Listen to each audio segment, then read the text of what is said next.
En el día de hoy vamos a resumir una obra un tanto controversial, con su gran cantidad de detractores y partidarios, pero más allá de todo, una obra que marcó un antes y un después en la historia. Sin dudas, te puede interesar o ayudar por las razones que sean, así que ahora mismo comenzaremos con el resumen de El Manifiesto Comunista. Nos vamos a saltar los prólogos, los cuales sin duda te recomiendo que los leas. Para complementar con este video, pueden ir al canal del amigo Resúmenes Entelequia, el link se lo voy a estar dejando acá abajo en la descripción y al final de este video, en donde van a poder encontrar un video de las tesis sobre Feuerbach que hace Marx y desde ya recorrer el canal que claramente es de muchísima utilidad para cualquier estudiante. Bien, sigamos. Antes de comenzar de lleno con los capítulos, hay unas palabras a modo de introducción. Acá es donde podemos apreciar la tan famosa línea "Un fantasma está acechando Europa". Es el fantasma del comunismo. Nos dicen que todos tienen problemas con este fantasma, todos los políticos, religiosos, etc. Tienen problemas porque ven una gran amenaza a sus intereses en él. Es por esto que en este pequeño manifiesto se dirán las verdades de los ideales y objetivos del comunismo y no de lo que los detractores dicen que es. Ahora sí, empieza el primer capítulo. Capítulo 1. Burgueses y proletarios. Acá se nos dice que toda la historia de la sociedad es la historia de la lucha de clases, es decir, entre opresores y oprimidos. No importa el momento histórico, siempre es así. Se empieza a hablar de la burguesía, clase que surge hacia el final del feudalismo, que no son ni aristócratas ni siervos, sino que lograron construir negocios con cierto éxito, acumular capital y poseer los medios de producción. Por lo tanto, pasan a ser capitalistas. Opuesto a la burguesía, tenemos al proletariado, trabajadores que venden su fuerza de trabajo a cambio de un salario. Los burgueses, gracias a las conquistas de América, lograron aumentar su poder encontrando nuevos mercados y negocios. En esto entra la nueva industria manufacturera, es decir, en simples y amplias palabras, las fábricas. La industria. Llega la máquina a vapor y demás maquinaria. En definitiva, lo que se está hablando ahora es de la revolución industrial, revolución favorable a esta nueva clase burguesa. Ahora se nos pasa a hablar de los modos de producción e intercambio. Bueno, debido al curso de la historia, la burguesía ganó gran poder político y económico, llegando a ser la fuerza más poderosa del mundo.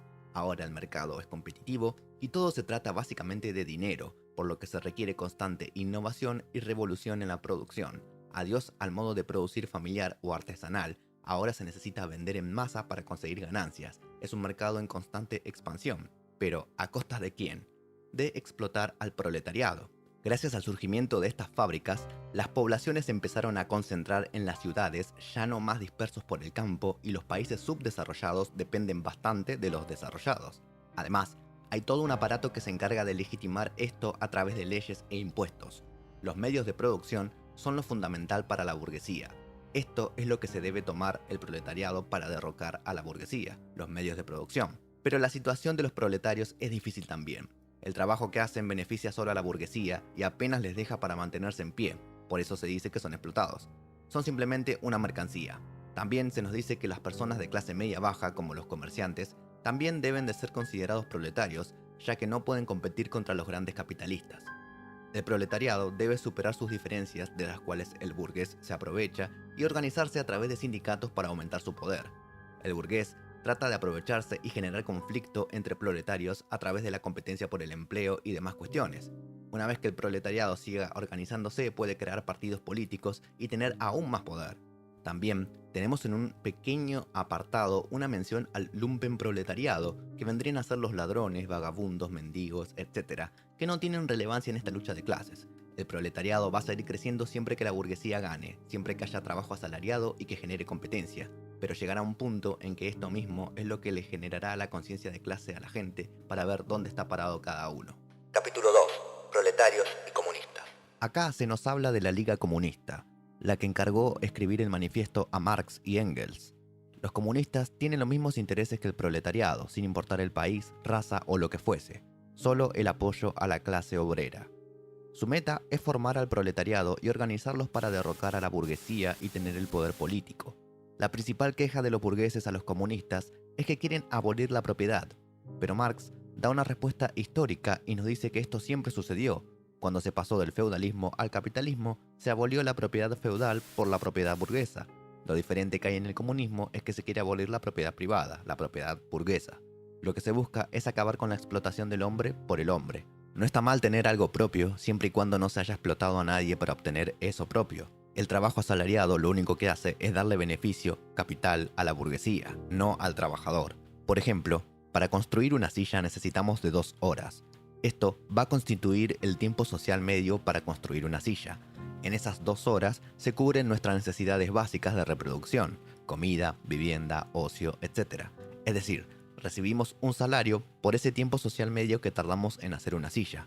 El problema se genera en que no se trabajan 2 horas en una fábrica, por ejemplo, sino que se trabajan, supongamos, 10 horas. Si en 2 horas construimos una silla, en 10 horas construiremos 5. Esas 4 sillas excedentes no nos son remuneradas y constituyen un tiempo excedente, el cual es apropiado por el capitalista. Ahí se encuentra la ganancia. Esto es lo que se conoce como plusvalía. El plusvalor surge del proceso de trabajo y es trabajo no remunerado. Marx nos dice que la propiedad privada, en realidad el 90%, pertenece a la burguesía, siendo para los proletarios lo mínimo y necesario para poder vivir. Se busca eliminar el estatus de clase y la explotación. No es que no se podrá adquirir productos, sino que se eliminará el poder de convertir productos en capital y explotar a otras personas. Otra de las quejas hacia el comunismo es que creará personas vagas, perezosas. Pero la burguesía ya es perezosa de por sí, es el proletariado el que trabaja. Además, no se busca eliminar la productividad, sino el capital. Algo más complicado es eliminar la familia, cuestión que los burgueses no ven para nada bien, pero de nuevo, es la familia burguesa. Lo que debe existir es relaciones igualitarias entre personas y mismo en la educación. También se buscaría eliminar las nacionalidades, los países, dado que los proletarios no tienen una patria, son uno y deben unirse. Luego pasamos a ver qué es lo que debería hacer el proletariado una vez en el poder, y es que debería disponer del capital burgués, concentrar los medios de producción en el Estado a mano de los proletariados e incrementar la producción, brindar educación gratuita y acabar con las distinciones de clases, para al fin de todo, acabar con el poder del proletariado y su poder político, ya que este mismo serviría también para oprimir. Capítulo 3. Literatura comunista y socialista. Acá se nos cuenta que cuando la aristocracia veía su fin llegar, empezaron a escribir contra los burgueses y esperaron captar la atención del proletariado, cosa que no sucedió. Entonces, los aristócratas dijeron que los burgueses habían creado a unos proletarios revolucionarios en contra de ellos, digamos. Luego se habla sobre el socialismo pequeño burgués. Estos fueron amenazados con convertirse en proletarios, así que digamos que se movilizaron un poco, pero no mucho. Criticaban a la economía aristócrata. El socialismo alemán, por otro lado, tomaron ideas de los revolucionarios franceses, pero sin el contexto de esa revolución, es decir, no al servicio de los burgueses. Pero el tema es que se perdieron entre charlas y nunca hicieron una revolución. El socialismo burgués, por otro lado, es parecido al del pequeño burgués, simplemente quiere mantenerse en el lugar donde está, pero que de alguna manera beneficia al proletariado. Otras ideas se mostraban en rechazo a la revolución y crear sociedades pacíficas, cosa que estaba destinada totalmente al fracaso, según Marx. Capítulo 4. Actitud de los comunistas ante los otros partidos de la oposición. No importa que haya otros partidos en cualquier país, siempre que se critique el tema de abolir la propiedad burguesa. Incluso se puede apoyar a la burguesía en pos de destruir a la aristocracia y después sí encargarse de la burguesía. Afirma que la revolución tiene que ser forzosa, traerá violencia y problemas, pero que es la única manera de hacerlo. El proletariado no tiene nada que perder más que librarse de sus cadenas. El libro termina con la famosísima frase: proletarios del mundo, unidos. Y así llegamos al final de este video. Espero que te haya servido. No te olvides de suscribirte y compartirlo. Hasta la próxima.